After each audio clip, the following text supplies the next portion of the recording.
Welcome to What's My Thesis? I'm your host, Javier Proenza. Every week, my guests and I share the answers we found to the questions we have. Join us as we explore and expand our worldview through research and ask, what's my thesis? And today, my guest is Michael Anthony Garcia from, are you in Austin right now? I am. Oh, okay. Where I'm based. And from what I understand, you're a performance artist and also an instructor. Where do you teach? I'm actually an elementary school teacher. I'm a literacy specialist. Oh, okay. Yeah. All right. And then I guess you're just also very active in your practice. And I thought like your educationerhood and converged as it often does with like educators that are artists. But that's amazing. So you teach elementary school, like just basic. Are there actual topics at that age? Like, do you have like biology and stuff like that? I forget. It's been so long. Not biology, but we do have, reading, math, science, social studies. Very general stuff. But yeah, I'm a literacy specialist, so I work with reading. You work with reading, but they have specific separate classes, or is it one teacher that teaches all of that in elementary school? Each teacher does all the subjects. I do intervention, so I work with students that are struggling with reading. I got you. But then this year, because of the pandemic and everything, I am also the full-time third grade teacher in addition to what I'm doing. So yeah, I get to do all the subjects and my other job. Well, yeah, I would have definitely needed your services when I was in school because I'm dyslexic and I had considerable issues with reading. So I already like you. You're helping kids like me. We're off to a good start. Awesome. So tell me a little bit more about like Austin. I mean, I know I've had other people from the area, but obviously different communities, different experiences. You're a Garcia. So what's your Hispanic background?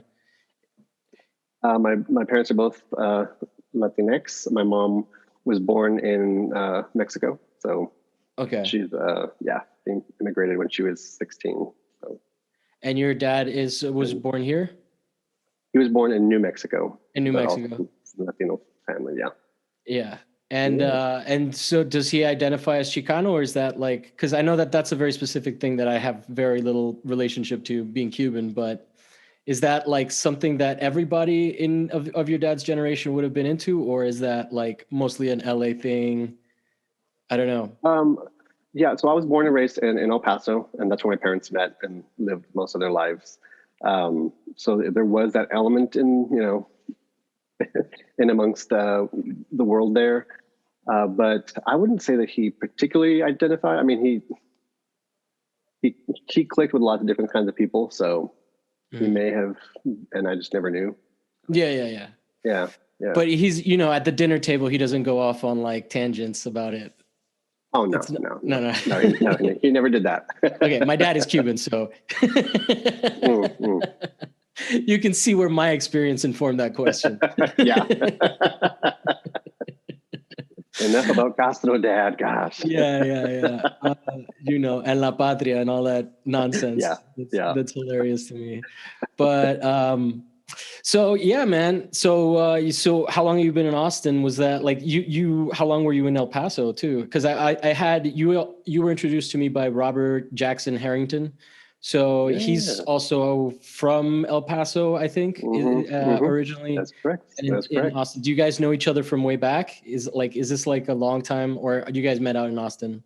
No, we met in Austin. I was curating an exhibition at the Mexicarte Museum here in Austin, and I was trying to kind of broaden the scope of the artists I was looking at for this Latinx-based exhibition. And a mutual friend of ours who eventually became part of our collective that we were part of, introduced us at an opening. And I had seen his work, but I just never kind of connected him to the person, the work to the person. We just hit it off. And in fact, we invited him to be part of our collective pretty soon after. And nice. Yeah, we've been pretty good friends. What's the collective called? Los Outsiders. Los Outsiders, okay. Yeah. So we're a curatorial collective. So we don't generally make work together. We just curate other people's work. So yeah, so it's sort of like how Monte Vista Projects is out here as well, Okay. and like yeah, there's a bunch of that going around. That's Mhm. just like the people that I know because they're like Yeah. it's Molly Schulman and who I mentioned in the last episode, and the last guest is sort of acquainted with the people from there. So LA and Austin sound like they have a Yeah. lot of similarities. I think that Yeah. it's awesome when there's collectives like that that's you know I mean there's also like there's definitely a place for vanity galleries and whatnot, but Mhm. it's a good way to keep your curatorial practice up, I imagine. Oh yes. Yeah. Yeah. In terms of being accountable to doing that. Tell me more about that process and like how you engage with it. Do you like is it a year? How many times a year does each member of the collective show or like curate a Uh, show? we always do it collectively, so it's Oh, always okay. like yeah, and we're not as prolific with our curatorial practice as we are with our personal artistic practices, but we do it probably like maybe once a year, once every other year, Yeah, yeah, but we take on like larger projects, so like with you yeah, know museums or large cultural spaces, so yeah. take more time to prepare. No, definitely, definitely. Yeah, I yeah. think that the I was thinking more of how Monte Vista does it, so I made assumptions of like how you guys do it. Mm. But there's obviously different ways of doing it. Monte Vista, I think that what they do is like, and Rakim has been on the show as well. Deborah Bros is coming up, and she's going to be on it. So it's like definitely Yeah. people that I know sort of a little bit in terms of how they run that space. And Hmm. I think what they do is they just have like people that like like each member of it curates a show. So Rakim did a show, I forget what it was called, Hmm. but that's kind of where I got to introduce to Andre Terrell Jackson's work and stuff like that. So it's really helpful Nice. for like people that aren't involved at all in Hmm. like learning about people, right? That the Yeah. curators are interested in. So I really enjoy that kind of work, and I think that as someone who has benefited from that kind of stuff too, I think it presents opportunities to show. So I'm all for it. Oh So yeah. tell me a little bit more about your practice before we get into like your topic. And full disclosure, you're also one of the people that I had to reschedule like crazy because last year was so insane. I mean, we both had hectic schedules. I don't want to be like Yes. you were always available and ready at my beck and call. You're a busy person as well, Right. but like Yes. yeah, my busy wasn't fun work. Like your busy sounded more fun because you were doing shows and stuff like that. My busy was like I need to keep my job. Yeah. Yeah. I understand that part. Um, so my practice it revolves most recently around performance-based work, Hmm. but that kind of stems from my sculptural and installation practice. And I've been doing a lot more video-based work just because live performance isn't as easy to do right now, or at least Yeah. not for people in front of people.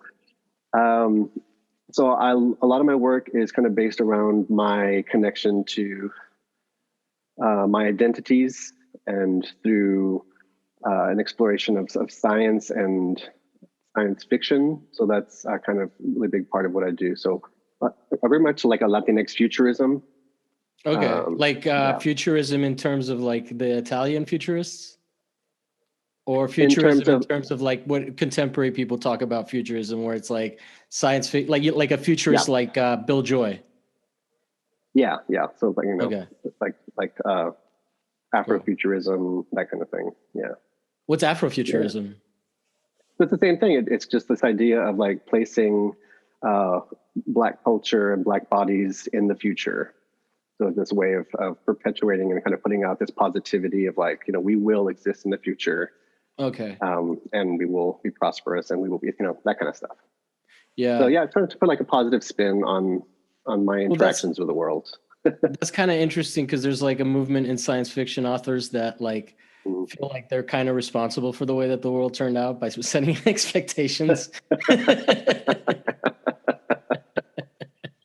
So I think that you're part of that. I think William Gibson was one of them, which is like maybe the biggest person associated with that.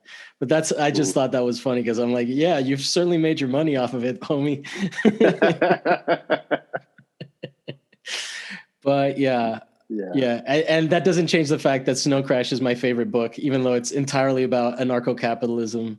So, anarcho-capitalism. So yeah, man. So your topic, I'm imagining, is related. And in terms of identity, because you've used the term Latinx, I have my reservations with the term. I don't have a problem with you using it because obviously it seems like you're part of the LGBT, or at least the queer community, or I don't know what the preferred way of saying it, but like LGBTQ is still like the appropriate term. Yeah, although I recently heard a great term that referred to us as the alphabet mafia, which I kind of like. Yeah, I think that I first time I heard the alphabet people was from what's his name, who has COVID now, Dave Chappelle. So, and and I watched some of his special with Rakim, and I don't want to blow his spot, but Rakim was like definitely like, oh, okay, like he definitely was like, yeah, this is homophobic still. So I'm like, okay, I have to acknowledge that in my worldview, even though I still enjoy it and thought it was really funny. Right. I still have to be like, okay, you know. But the things we can enjoy without guilt are getting narrower and narrower, isn't it? Yeah, it does get a little exhausting, but I'm all for like not marginalizing people. So you know, if I think that my life has essentially been a process of unlearning things that I thought were acceptable. You know, like even the F word when I was a kid, that was like not a problem. I wouldn't dream of using it, like, and it just feels so hateful now, you know. But I was like one of those straight kids that was just like, oh no, I don't mean it like that, you know, like getting all defensive because you know, it's never a good position to be in when you're defensive, you know, like when you're making your case and you're like, I'm not like that, you know, like right. Anyway, yeah. So I try to stay up to date, even though, you know. Yeah, we do what we can. Yeah. What's it called? Yeah. But so how do you identify? I float amongst the spectrum, so I'm closer to probably to bi or pan. Yeah. Okay, and for people like me who only have a cursory understanding of the nuance in that is like the work that's being done by people who are actually engaged in it. So pansexual means what? It's a little bit broader, so that opens up to people who identify as trans, or you know, as opposed to like cisgendered male or female. Mm-hmm. Yeah. So you're attracted then to trans people as well, is essentially and non-binary people. What's that? I'm just attracted to people. I get. Okay, that's a fair way to that's a fair correction, and I take the note constructively. No, I mean, no. I mean, like, I don't know. I know that's not how intended, but I think that's a fair. Like, I don't like the way I was saying that. So accepted.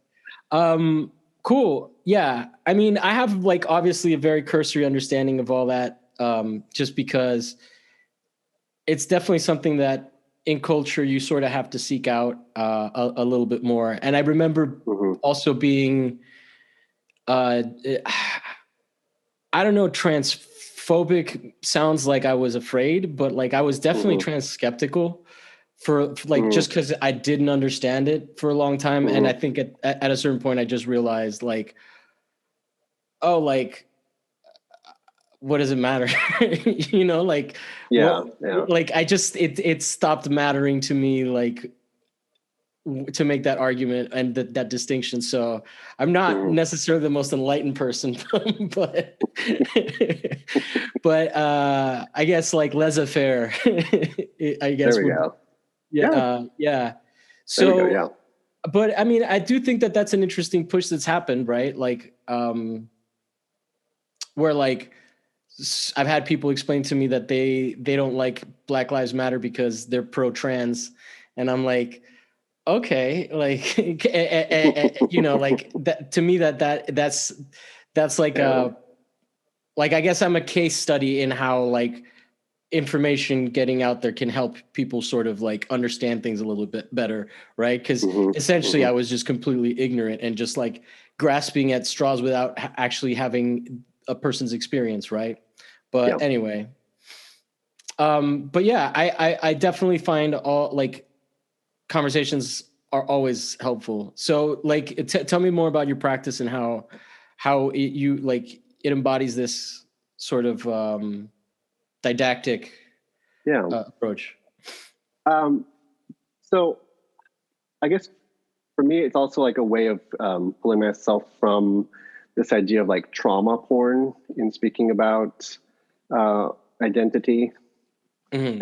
and so that futuristic aspect has to do with like putting a positivity on it. Like I said, it's like um, I think of a good example in my work. So I did this performance where I was addressing all of the kind of microaggressions I'd experienced throughout my life from white people, and just trying to live in it and see what it felt like. And it didn't feel right just sitting with it. Like I wanted to find a solution, not a solution, but like some way out of it.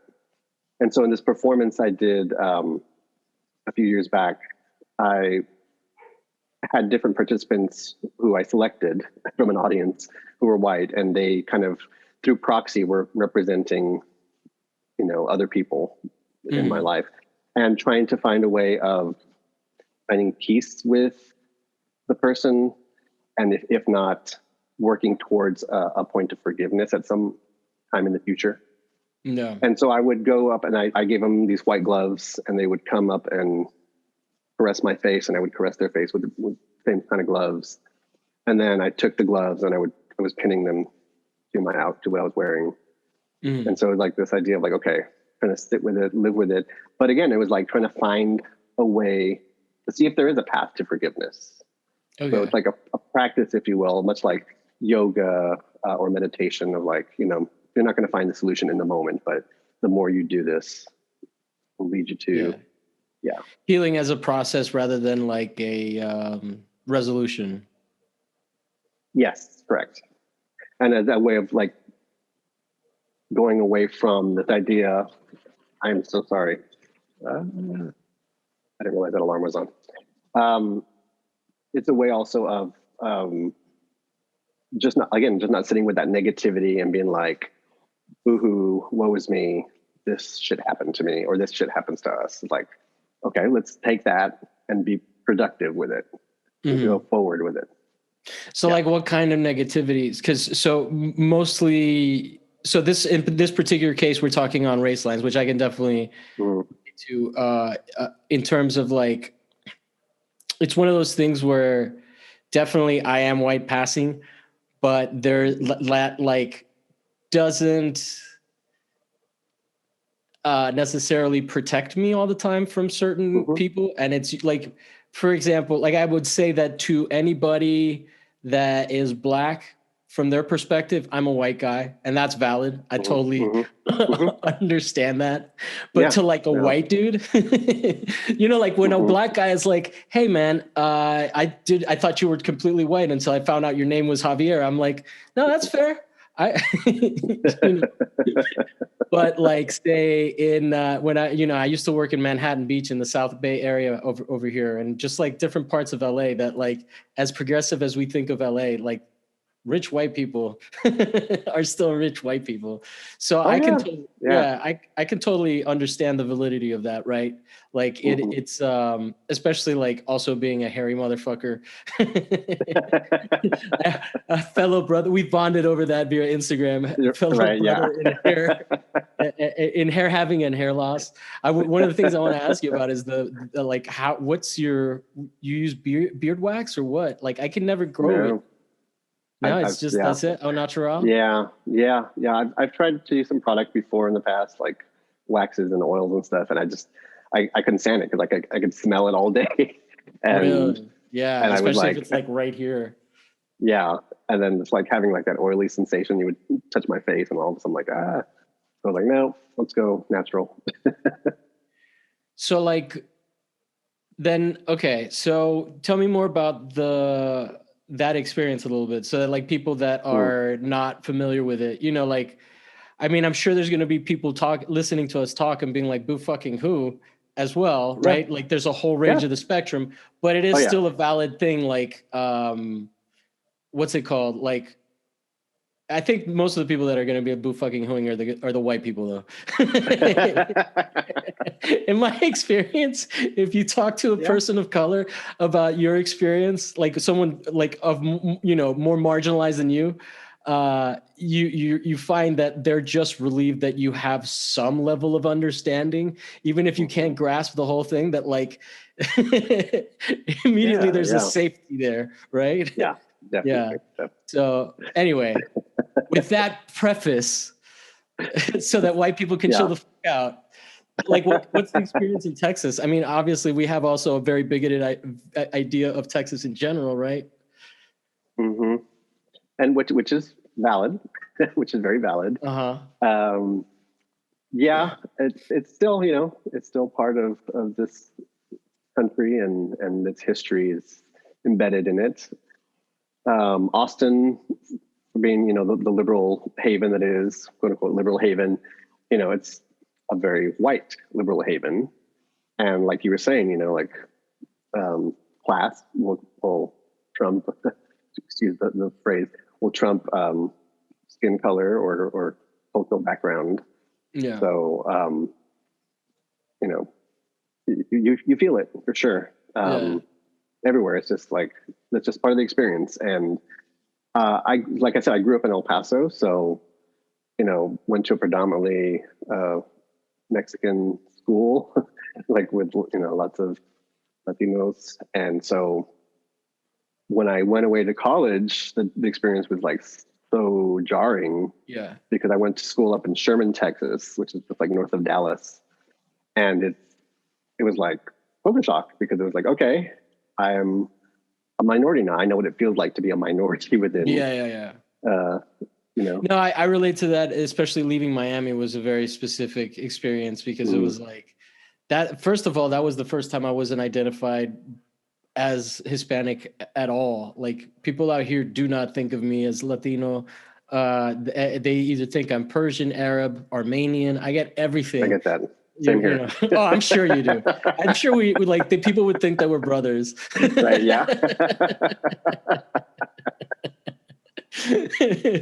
Watch me grow that motherfucking beard, man.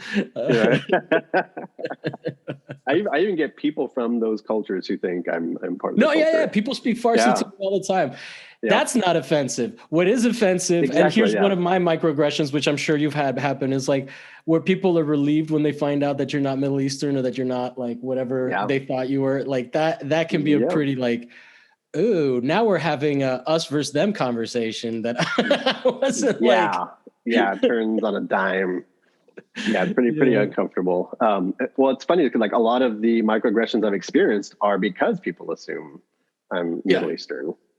Oh yeah, no, I know more about anti-Islamophobia than I know about like anti-Hispanic sentiment, like 100%. Oh yeah. Mm-hmm. Yeah. It's uncomfortable. I've actually made work about that. Oh really? Yeah. Like tell me about it.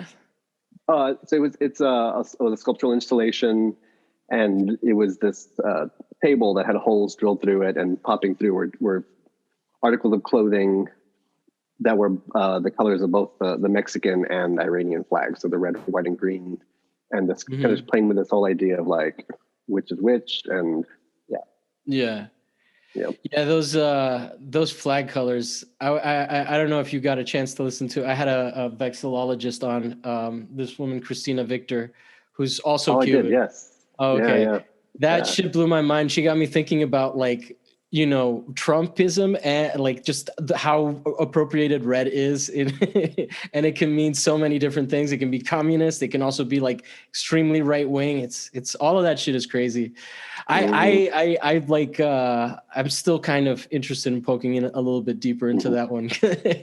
And she was all like, I made you a nerd.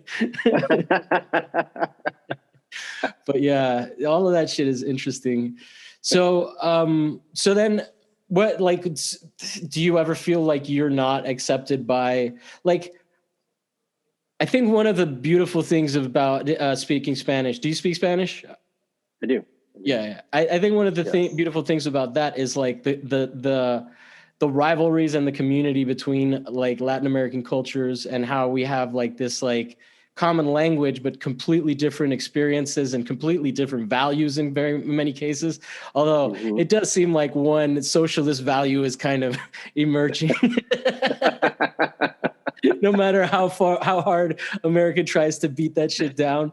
But yeah, like that's one of the things that I love. It's just like, just being able to like, oye, cubano, like where you just start identifying each other by your nation, which is like, oye, Mexico.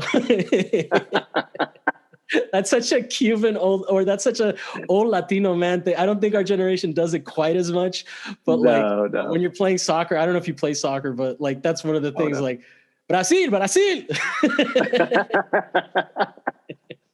Calling for a pass. So yeah, that's one of the things that I definitely like. It's always fascinating to me because that, I don't know, it does make us have our own little thing. Like, you know how white people have their own little thing where it's mostly cultural, even though we have a common language, but like the I don't know if it comes from like British stiff upper lipism, but like that sort of what's it called? Waspy, like distance between family members and stuff. They're very stoic kind of. Yeah. And that fucking condescending thing is like, oh, Latin American families are so close. You know, they have family values. Like, fuck you.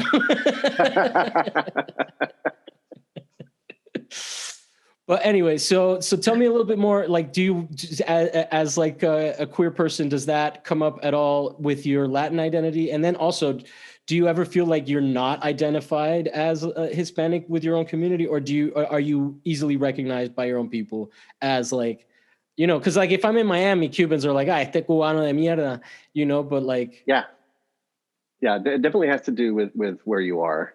Yeah. Like here in the States, I rarely get plucked for my background.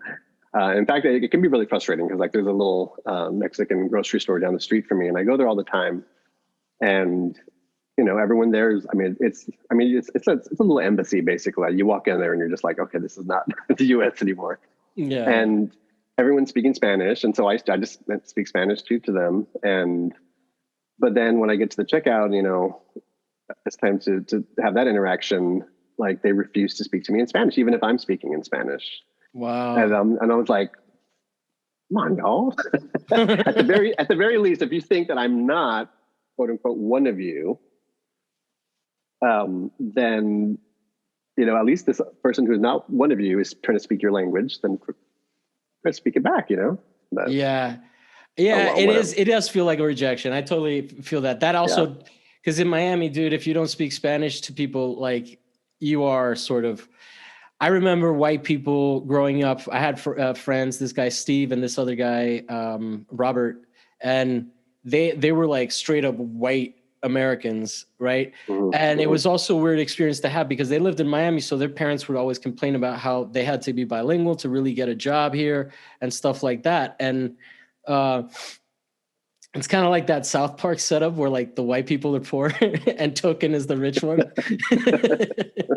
You know, it was like this reverse thing. But then you leave Miami and you go into like the rest of Florida and it's this white flight hostility or like, you know, like, I mean, I've dated people whose parents were clear that they didn't like Cubans and told me so much, you know? Dang. Yeah. So like, you know, when I was young, I was like, I love dating white girls. Pisses their dads off.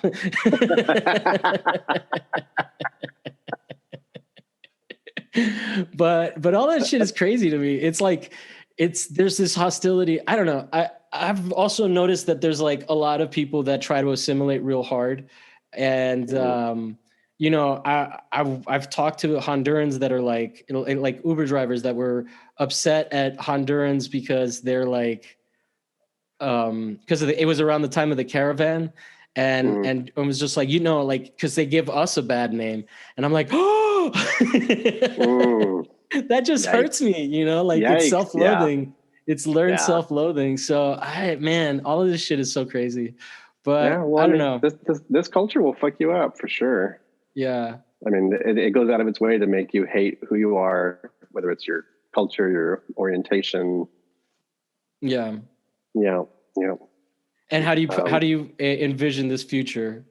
Like, is it going to be kind of like raves like in the Matrix? That can always be part of it. Yeah, why not? What are they bringing to the raves? That depends. What are they bringing to the raves? Psychedelics, man, like always. Pure MDMA. There you go. No, but seriously, tell me a little bit more about the futurism and like what do you envision the world? Because I mean, I think that would be a lot of people right now. Mm-hmm. So the work that I most recently did, it's dealing with time travel specifically, and it's about having gone back into the past to create a better now, if that makes any sense. So you kill Hitler in it? Doesn't everybody do that when they try and time travel? No. Well, if you didn't, you're a horrible person.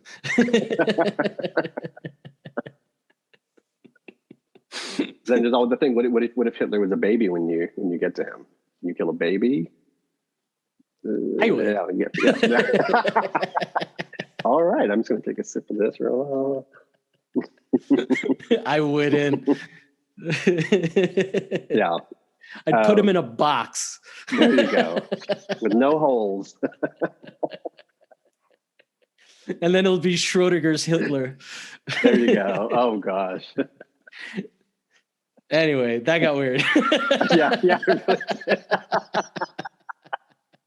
My apologies. It's all good. So your piece about optimism and time travel? Yeah, so this work I just recently had up in December was me going back to the time I lived in El Paso growing up and sending messages to my younger self in a way, as far as like holding on to that identity even when you get out of that, ness of Mexicanidad that you were living into the larger world, and kind of like these reminders and kind of placing ideas into my head from back then to exist now. Yeah. Like what kind of? Sorry? Just this idea of like, not losing yourself, not letting yourself be pushed around by this culture into assimilating or feeling bad about yourself. Just things like that. Just the basics, Yeah. Well, I mean, it's visual art. It just because you can explain it easily doesn't mean you get the whole exactly. Emphasis, right? Like, I'm sure you've written an artist statement that's a little bit more involved than that, but it's hard to like in conversation be like, let me pull this out. Yeah, right. I know. Like awkwardly reading me, or you have your artist statement memorized. That'd be a great interview. Dang. Oh, I'm horrible. I have a horrible memory, so no, that will never happen. Yeah. So then, like, I imagine, are there any prescriptions? Like, is your utopian dream somewhat ultimately socialist? Like, what is is there like, it's just and which either, I'm not saying like just, but like, are the parameters limited to it being that you're just envisioning this sort of future, or are you thinking about any types of like what kind of economic system, or is it more about blending like sci-fi aesthetics with like a mindset of like we're going to survive this? Yeah. Well, it's very personal, very individualized. So again, like this piece in particular was like, it's to me, from me, and helping myself just kind of get along. So it's not like I have this larger framework that I'm trying to establish through it, as far as like, an economic system or political system or anything like that. It was just like, okay, here's how you're going to get from point A to point B and be your best and just to be a good person in the world, but also have your boundaries, kind of thing. So like a process of self-parenting also, right? There like you go.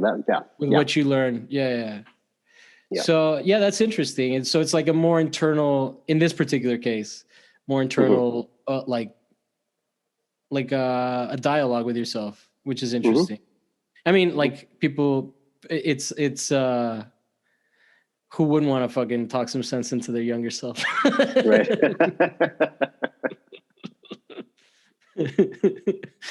Mine would be like, what are you doing? She likes you. Stop.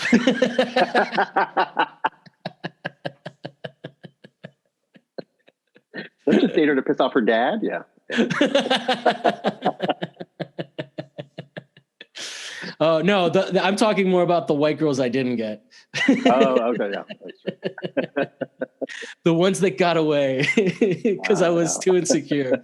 Anyway, we beat that to the ground. Right. Let's go back to Hitler. I'm so gonna get canceled for my approach. Like a class of white women are gonna be like, no. I'm gonna be like, they're gonna all come out and be like, and he was racist towards us. He told us we were bad the whole time. The world is fucking crazy. It really is. So do you have any like? Have you?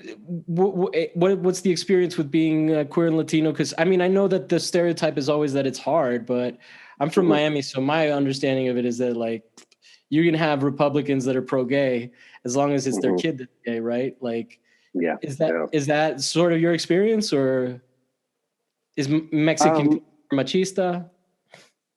Yeah, it pretty much is. And I do spend a lot of time in Mexico, Mexico City specifically.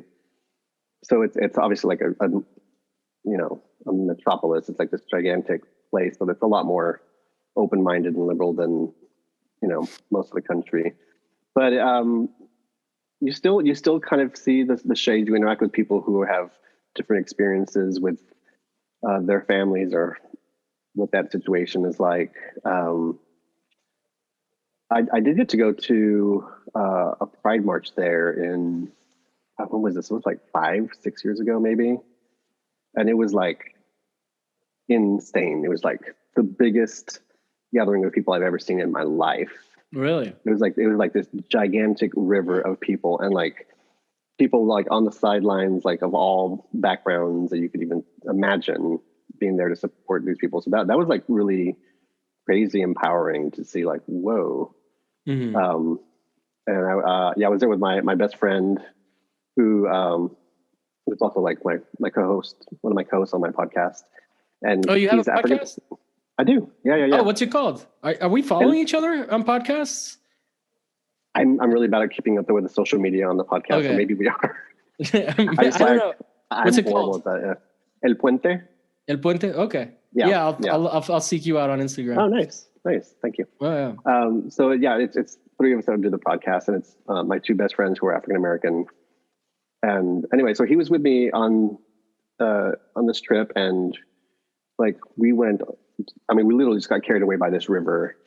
And it was so funny because obviously it's racist, but it was, I don't want to say well-meaning, but I guess a gentler racism, if you will, where people were just like fascinated because, I mean, you see Black people in Mexico City, but I don't know, just something about like these throngs of people were just like wanting to take pictures with him. Oh, Jesus. But I'm talking like, these little grandmas and all these, and just like hugging him and just like they were just fascinated.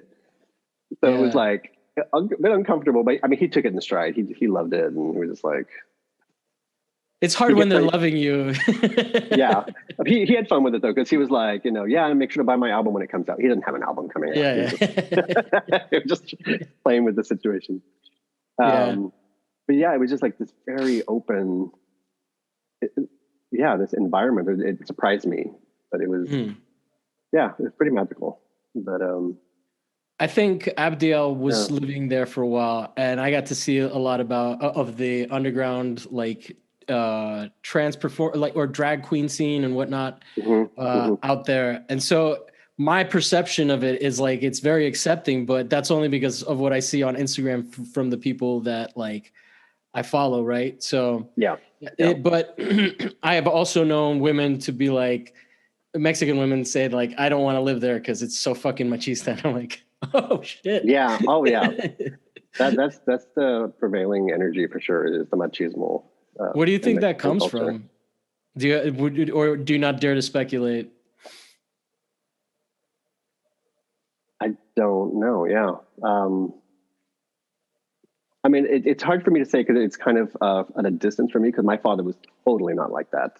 Mm-hmm. He was very much like he let my mom run the family kind of thing, and he adored her and like never said anything inappropriate about women or so it was like total opposite. But growing up on the border, like we lived kind of transnationally, going there and shopping and things, and so you would experience it. And so it's, that kind of like, okay, I know this is there. I know this is, and then traveling to different parts of Mexico and still seeing that energy. Would you say Texas is less machista though? Because that's also the perception. In the Mexican community here, or just in general? No, I just mean Texas as like as a don't tread on me way of life. Like, oh gosh, because I think that's kind of how the rest of the country perceives it. Isn't it also kind of like that over there? Mm-hmm, mm-hmm. Uh-huh. Yeah. Interesting. I think so. No. Isn't it also homophobic? Yeah. Oh yeah. Oh, I think there's no border.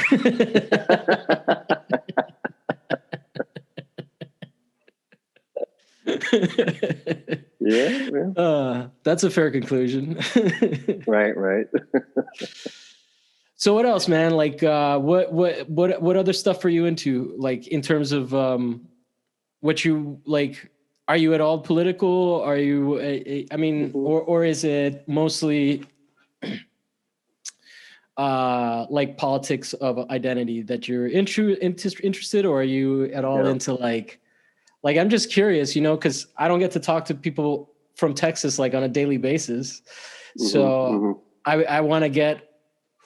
Like, obviously, I get the sense that you consider yourself at least liberal. Would you say you're farther left than liberal? Would you say you're like? I'll let you take it from here. Yeah. No, I'm more progressive than the politics that we tend to have in this country. I mean, I would consider myself an activist too. I try to stay engaged in the conversations. I mean, that's what we do a lot on our podcast too. Is like. Kind of delving into those issues. It's funny because I'm noticing though that the older my friends and I are getting, that I can see them, they're still pretty like open-minded and progressive, but I can see hints of like, not stodginess, that's the first word that came to mind, but that's totally not the word, but just kind of those boundaries are coming up a little more, which is interesting to see through our conversations. But I would say, I'm pretty bleeding heart. The school that I teach at, I mean, I work with predominantly lower income Black and brown kids. So that's my experience too on a daily basis. I half of my time I'm teaching in Spanish to immigrant kids, many of whom may or may not be documented. So those are like the people I interact with every day. So that it's bound to affect my reality as far as like my view of the world. Yeah. Yeah. How do you feel about sort of this idea of like everything is okay now that we have a democratic power? We don't have to name names in politicians. We don't have to get into it like that. But I'm just saying, just in general terms, how do you feel about that sentiment? There is a bit of a mental respite in not having to like cringe every time I'm about to read the news. Yeah. But that's a false sense of security too. It's not, like we still have kids in cages, and it's like, almost a month into presidency. Well, and You then know, also like it's technically 4 months, oh no, 4 years and a couple months into like well, yeah. But his, you have your his hopes, tenure. and you're like, Yeah. like, okay, maybe something will change. I don't know. It's Why do you think it's we like to imprison people so much here, man? because it's easier than dealing with them. You think? Hmm. You don't think it's just for straight for profit? Oh, well, I definitely. mean, I I mean, think both they're not mutually yeah, exclusive. yeah. Yeah. Oh, That's yeah. crazy They're to me. making lots of money Yeah. and getting undesirables out of the way. Yeah. Yeah. I don't know. It's a crazy time for me. Like it just seems like it basically just seems the only thing that has changed is that you're reading articles that are less sensational, but Hmm. also like kind of covering for things that are kind of bad. Mm. Like there was a Time article that came out recently Hmm. that was like all about this cabal of heroic, powerful people who did things in the shadows to make sure that like Trump didn't get reelected. And I'm like, wait, what? These heroic, powerful power brokers that like saved us from Trump. Oh I'm my like, gosh. mm. Yeah. Yikes. That's not scary at all. Yeah. No. So, what kind of activism do you get involved in then? So, is it like mostly local stuff, or? Yeah. I participated a bit in the Black Lives Matter marches last summer or Mhm. spring and summer, um, which was, that was interesting because we're also dealing with COVID. So you're like, Yeah. there's a whole extra layer there to that. And back I do. then, it was like there was still so much misinformation about COVID. We thought we were all going to die. Oh yeah, yeah. I mean, it was always a possibility. Yeah. So it's like it's kind of roulette, Russian roulette. You don't know what you're gonna get. Never. um, so yeah, so that through that I've done a lot of marches and protest stuff. Again, just Are there any trying to. particular causes that like matter to you specifically that are related to Austin or the general area? Because that's one of the things. I mean, I ask it that way because I just Yeah. had somebody from this. I forget. I don't even want to give it a label, but it was a group. Let's Uh-huh. call it a collective, but Okay. not an art collective. A collective that is in like in defiance of this like neighborhood being gentrified, right? Hmm. And so that's kind of gotten me thinking about how like important all of that shit is. That local stuff. I mean, everybody always Hmm. says think global, act local, but are there any like causes specific to your area that people might not know? I mean, obviously there's a lot of ice related shit, I'm sure, right? Like, Hmm. is there anything that like is unique to Texas or anything like that that we don't hear about elsewhere because it doesn't get covered by the broader media? I don't think so. I mean, I think it's pretty much the same general kind of issues. I mean, you know, Austin's like really. I mean, it's a done deal with gentrification. I mean, it's just like, Yeah. we put up the fight that we could, and it's like, okay, this is the new reality, unfortunately. Again, dealing with immigration politics, like, I've had students whose parents were deported and having to deal with the ramifications of that for the kids. So that how does is that like a regular thing? Kids just go missing from your class because of deportations and shit like that, No, I am I wouldn't say missing? regular. No. Okay, But but it it did has happen. happened. It has happened. Yeah. Yeah. That's crazy. And of course, Black Lives Matter is still a big thing here. Um, yeah, I mean, it's just pretty much the same bullshit, just a different accent. Yeah. Can you give me a Texas accent so that I can hear it? Oh gosh, I'm usually pretty good at accents, but I guess I'm just not. It depends on what part of Texas too. Yeah. That's the thing. Yeah, but yeah, there's some bullshit for sure.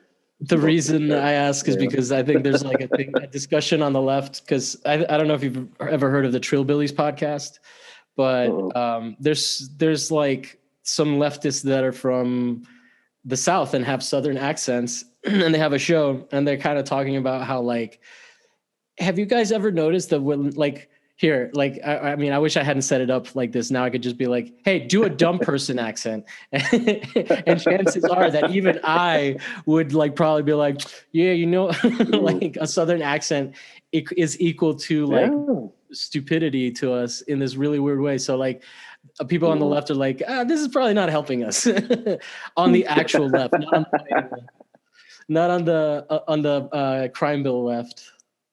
Right. Yeah, I mean, at some point we're going to have to all learn a common language. You know, this.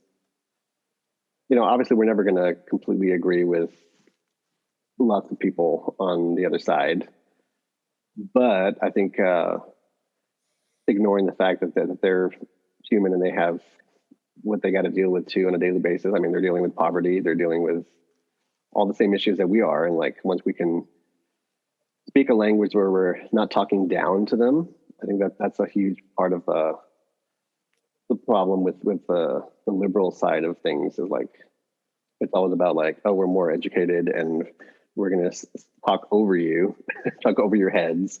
You know, that doesn't endear people to a cause either. And I also kind of, I mean, this is not something new, but I'm always skeptical of like institutions that people worship, like Ivy League schools. What didn't the dean of Columbia journalism, like he came out pro censorship and pro like, I was like, oh, okay. Like I matched with someone on Tinder, and she was attractive, but it said like she studied at Columbia, and I was like, what did you study at Columbia? She was like, journalism. And I was like, ghost. We're just not gonna get along. It's like, why even try to have an argument about it, you know? It's a very anti-Julian Assange mindset that comes out of those institutions. But I do think that's like something, you know, like this is probably coming from people like Dave Anthony, and who's a comedian who does a show called The West Wing thing, where they go and they break down, they watch every episode of The West Wing and like discuss how it has destroyed American political society and like poisoned a young generation of like Obama staffers, like the fucking Pod Save America people and all of that. And like it's all of this shit. It's like, it's really interesting because what he's basically saying is that a lot of the people that get like, to kind of get good at comedy, you have to spend a lot of time doing it, and the people that can spend a lot of time doing it are the people who have like resources, you know, like parents that can support them, which tends to be people that can go to Harvard. And then they go and they write stories about how shitty the middle of the country is. And then people like us end up making fun of people from the South and talking like they're dumb.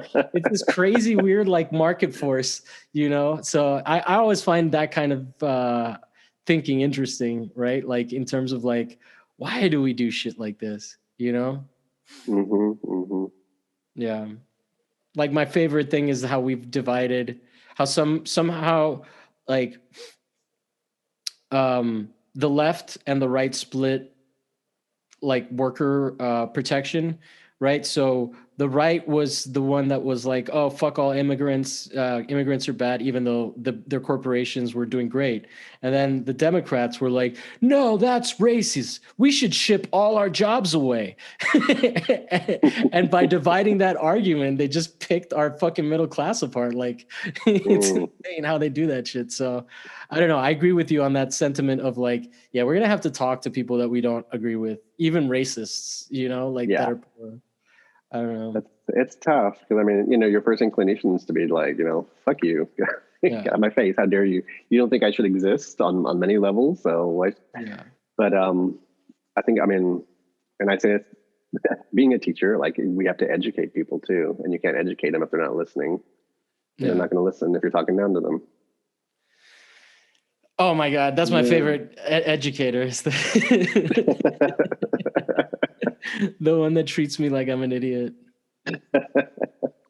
What made you decide to get into education? Did you have any like learning disabilities, or you just felt like you wanted to contribute? Yeah, I didn't realize it until like, so this is my 20th year at this school and in education period.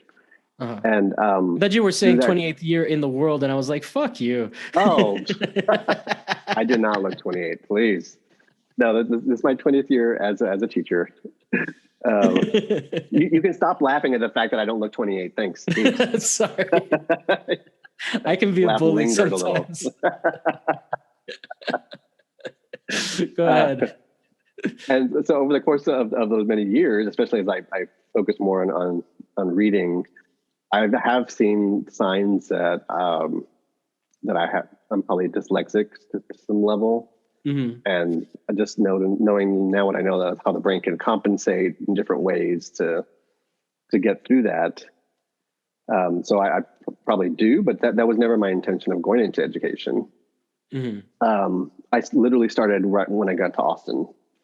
I was doing kind of graphic design based work before that. And I moved here. Your expression made it seem like you really enjoyed that. I mean, it was a lot of corporate. Yeah. So it's like, I enjoy doing design, but it's not for other people's tastes, you know? Yeah.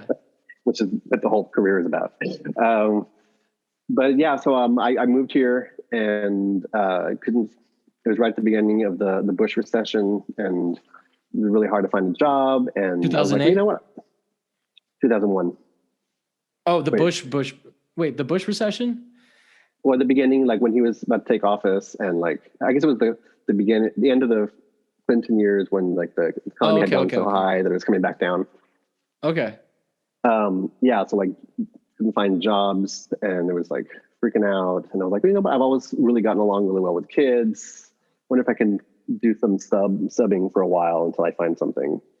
And I did it, and I was like, you know, I really like this. I like being around kids. They kind of humble you. Might need some humbling. And so I applied for a job, and they were in such desperate need of a bilingual teacher that they were like, okay, you're hired on the spot. Wow. You start tomorrow. But you have to be in this program and be working toward your certification. And so I just kind of did that, and I was like, well, I'll just do this for a couple of years. And here it is 20 years later. Wow. And I'm like 7 years away from retiring with benefits and everything. So like, that sounds amazing. I guess I'll be here for a while. And I get the sense that you don't feel like it's something that, I mean, it seems like there's new challenges every day, right? Like, because there's new personalities you're always dealing with. I used to train youth athletes, so that's such a fancy way of saying I was a soccer coach. I coached club though. I've coached year round. It was competitive. It was a fucking nightmare job, but nothing like having authority over people who have economic power over you. Trying to manage that power gap is like, which I'm sure you have nothing but experience in too, right? Well, I guess based on your students, it sounds like you don't, but or like you're not dealing with that right now. No, I mean, my school is getting gentrified though, so we are dealing with more families that are well off, and brings its own challenges altogether. Yeah, that like to blame the teacher for the kid. Yeah, it's not like in the 70s. What the fuck is wrong with your kid? Yeah, what the fuck is wrong with you, kid? Then the 70s and 80s were about adult solidarity against the children. Right. There's all the cocaine, I guess. I don't know.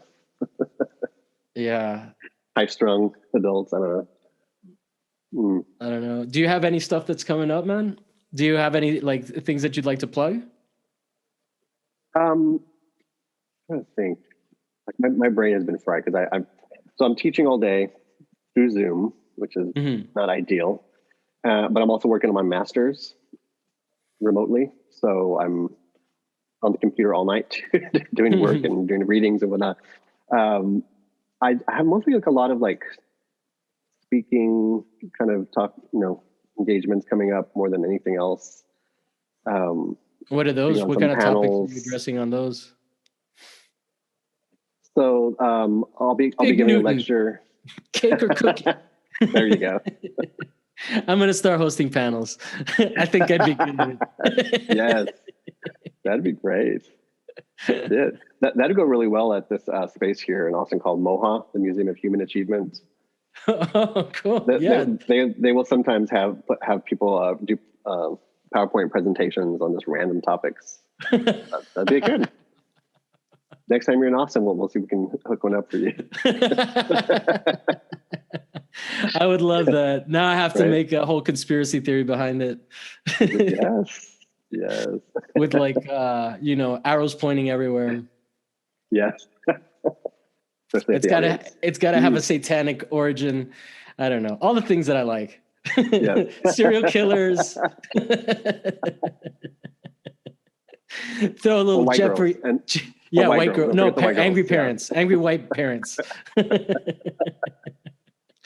Dude, could you imagine if I like dated a 18-year-old white girl, how upset that white parent would be? Oh my gosh. I don't know. Yeah, you'd be doing time, I think. 18 is legal. I'd get shot though. No, they probably trump up charges on something, Yeah. Ese Latino. They'd probably be like, I'm not letting an Arab touch my daughter. There you go. All right. And on that inappropriate note, yes. Now this whole troll comes from the idea that have you ever met a woman who didn't love Harold and Maude, the movie? That has not come up in conversation very much. Oh, really? Oh, okay. There's not a single woman that doesn't love Harold and Maude, which is about an old, like literally geriatric woman dating a 17-year-old boy. And I'm like, okay. I'm like, why don't we cancel her? Right? Yeah.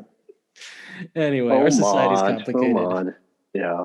Get it, girl. Get it, Maude. All right, this has gone off the rails. It really has. It's been fun. It's been fun. I'll definitely try to keep in touch and have you again at some point. Once I have the resources to have guests back and do 2 episodes a week, which sounds like a far off dream. I definitely want to talk to you again, man. And and you are, what's your Instagram and website and all that? Mr. Michael Me on everything. Mr. Michael Twitter, Instagram, and my website. Yeah, Mr. Michael Me. At www.mrmichaelme. .com. And we are at What's My Thesis. We are on YouTube. Go like and subscribe us on there if you're listening on audio, and if you're watching us on YouTube and you want to listen to us while you're driving, hook it up, bro. Get us everywhere. Just like anywhere you can get us in your ears or eyes, just bombard yourself with What's My Thesis. It's good for you. I've gone full capitalist. All right. Have a good one, dude. I'll talk to you soon. You too. Okay. All right. Let me stop the recording. Hold on. And then, hold on. Stop recording.